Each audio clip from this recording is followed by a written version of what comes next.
Two questions. Yes.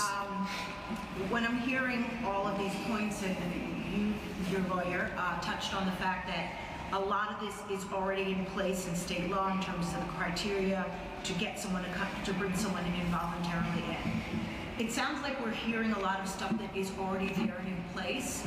So again, touching on the point, going forward, what's changing? How is this? I understand you're saying we're going to hold people accountable. We're telling the patrol officers we have specialized officers that are going to come in. So how do we make this work? Why would it be different now? And also circling back to again the issue, from all accounts, the mom in the Bronx with the two kids, there were signs from both people living there saying she was in crisis, and this was not the first time.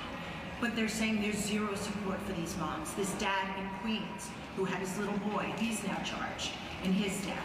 Where is the support for those folks who are also struggling with some type of mental illness? Well, let's peel this back in pieces.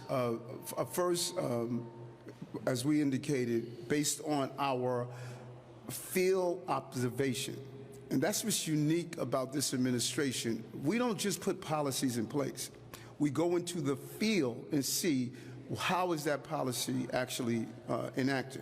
We started out in February of dealing with the encampments and what have you. We evolved to go into the end of the line, subway stations, and bringing in the teams to help us. So this is a continuous evolution. The biggest problem we saw at this version is a lack of clarity.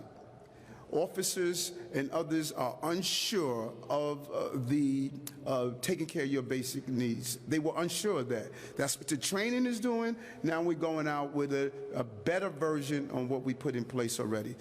Now, when we go to the incident that happened with both the two babies, the incident also in Brooklyn, and the incidents we find is that when we say where is the support? The support is there.